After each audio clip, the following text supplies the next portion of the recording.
Hi there, hello, it's me, your old pal, Avian and Loaded, and this is Action Figure, probably short session. I don't know, I have too much to say about these guys. Groot being tall certainly makes this a challenging proposition, but I'll do the best I can. Word is there may be a tripod or stand coming my way soon that should somewhat improve the camera work, unless you enjoy my loosey goosey off the cuff. I think they call it Dutch angles.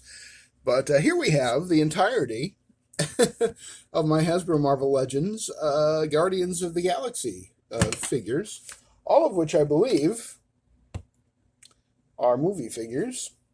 You know what? I forgot. Well, damn it! I always forget something. Why don't you remind me before I start recording? Um, what we have here, the one on the right is the Guardians of the Galaxy 3, or whatever they called it, Chapter 3, Book 3, Verse 3, I don't know. The Guardians of the Galaxy 3, Star-Lord, which did not come with, or did it come with an unmasked head? Now I can't remember. Maybe he only came with an unmasked head, and then I added this because I prefer that head with the masked head. I like that gas mask look of it I always have. I think he did come with an unmasked Chris Pratt head, which I think that was my Burt Macklin figure in the Gray Agency. I'm not going to reach over there. I'm too tired. I know I'll have a mass casualty event. 2 days now, by the way, since the last mass casualty event. Isn't that something? Isn't that something? 2 days. I should actually be writing these down. I think it's 2 days. On the left in the front is a kit bashed Star Lord. Both of these Star Lords are meant to be comic versions of Star Lord. I didn't get that. I think it was a Walmart exclusive one. His original first appearance costume from when he was in Marvel. Was it Marvel Preview or one of the Marvel magazines with the story by. Well, that wasn't really his first appearance, but it was the first time I ever noticed him. That story by Chris Claremont, John Byrne, and Terry Austin. If you look up the Star Lord Special Edition on readallcomics.com, you can probably find that and read it for free. It is a wonderful story and very much like Uncanny X-Men was in its heyday with Claremont, Byrne, and Austin, and just a great story. It was a great introduction for me to the character of Star-Lord, and I really loved it. So look up that Star-Lord Special Edition if you're interested at all in learning more about the very best Star-Lord story I think that was ever told. Certainly in the pantheon. On the left is one of the movie Star Lords, and I'm not sure which one, honestly. There have been many. There have been a couple with a trench coat, a long trench coat. The most recent one in the long trench coat had a really terrible head sculpt, and the first few had pretty terrible head sculpts, too. Apparently, Chris Pratt is another one of those people that it's hard to get right in action figure sculpting form. But the one I have on my oh, he's right over there too. I'm so worried about knocking everybody over. It's been 2 days, you guys, since the last mass casualty event. So, just pretend you know what I'm talking about. Some Chris Pratt head sculpts in Marvel Legends are better than others. Um, and then in the middle is the second time that I have owned the Toys R Us exclusive movie Groot figure. And this, I think, was the evolution of Groot. He came with two other Groots, like a baby Groot and a Groot that was still in the flower pot. And I do actually have those. They're in my fodder bin. I should have drug them out. I should have drug them out for you, but I didn't. So I just wanted to show you. This was a repaint and a new head from a previous Groot. And Groot, of course, a creation of the great Jack Kirby from the 1950s and very early 60s science fiction and horror comics. Groot was originally a terrible tyrant of a villain, and then, he was recreated in the pages of the 90s, I believe, 90s Guardians of the Galaxy, maybe even early 2000s. I never read those comics that the movies were based on, but how could you not like this figure? I mean, he's sort of Marvel's Swamp Thing that isn't Man Thing. Look at that face sculpt. The face sculpt is the difference between the first one and this one. The first one had more of a stern, if not ominous-looking face, perhaps a bit intimidating and threatening. This is more the happy-go-lucky movie Groot, before he died and came back as Baby Groot and blah, blah, blah. I enjoyed the first two Guardians of the Galaxy movies. I didn't love them as much as I did like the Avengers movies or some of the other films. Like Thor Ragnarok was a big favorite of mine at the time. I'm not sure how well that movie has aged. But at one point, as I mentioned before, I was trying to collect all of the MCU Marvel Legends figures, and at one point had, I think, a couple hundred of them, and then purged them all after Endgame because I just ran out of steam for my interest in the MCU and the MCU figures. There may be a dozen or so still kicking around the toy room here. I'm not sure, not 100% sure, but I've been looking at my Bronze and Silver Age shelf where, for the moment, this Groot resides, and also these two Star-Lords, and I mean, that's a really nice, they did a nice paint job on the helmet. I like the red eyes, I like the gold and silver accents, and I swear that hair really looks like Chris Pratt's hair, doesn't it? It's crazy, crazy. And then the Flash Thompson Agent Venom head, the unmasked Flash Thompson head, the Jamie Lannister head, the Two-Face from the Christopher Nolan movies head, whatever that guy's name is. I can never remember his name, and you always forget to leave it in the comments.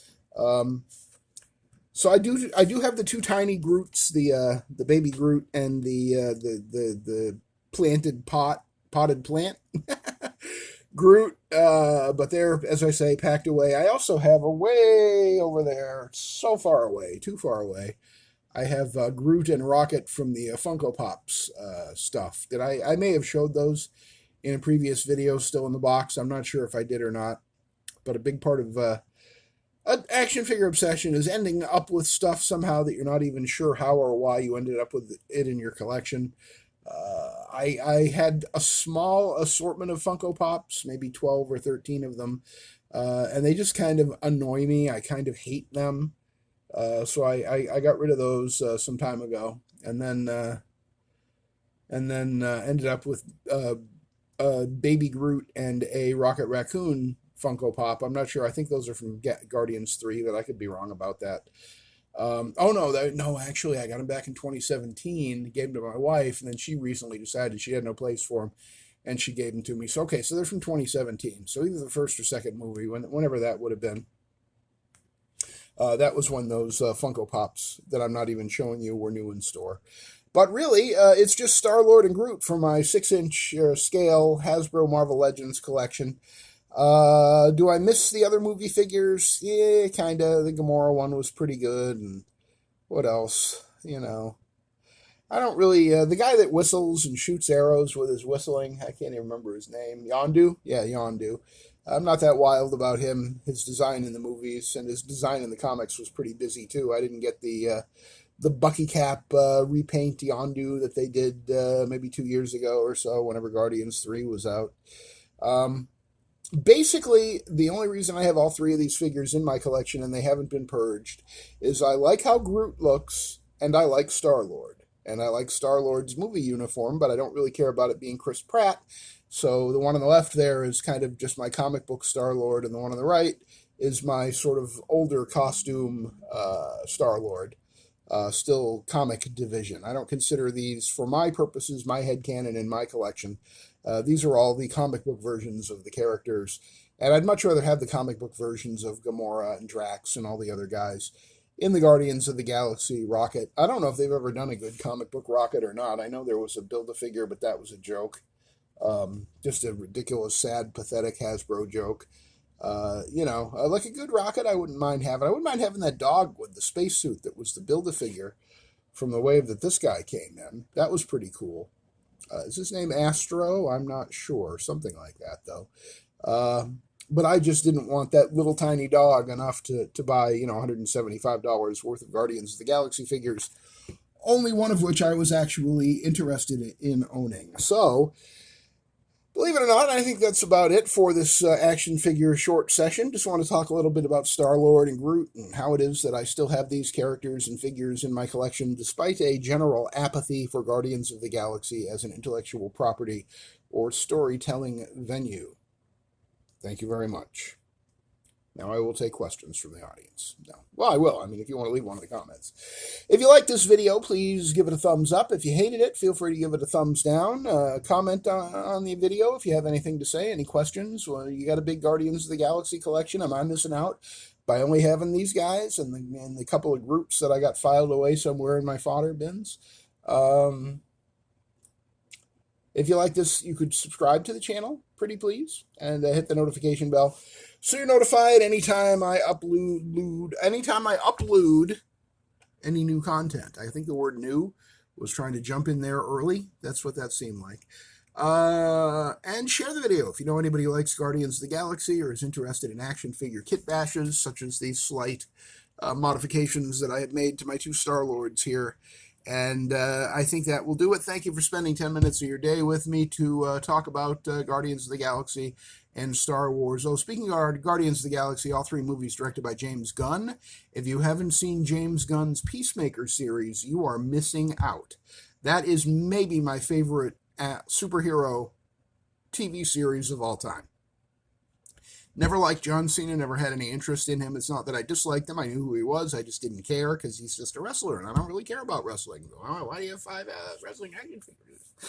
It's a whole thing. But Peacemaker with John Cena, 2 seasons, my God, it is chef's kiss perfect. Action, adventure, humor, drama, romance. It has it all, and it has it with James Gunn's signature sense of humor and incredible taste in rock music. So check out Peacemaker. Season 1 and Season 2. It's a complete story between the 2 seasons. The kind of does end on a cliffhanger. Hopefully we'll get a Season 3 someday or another series that will, like a Checkmate series that'll finish off the story that he began in Peacemaker Season 1 and Season 2. But ideally I'd like a third season of Peacemaker. I guess we'll see what happens. If it hasn't already been announced, then I missed it. That's entirely possible. That was a very, very steep Dutch angle right there, Avian Unloaded. All right, thanks for joining me on this one, and I will catch you on the next Action Figure Obsession.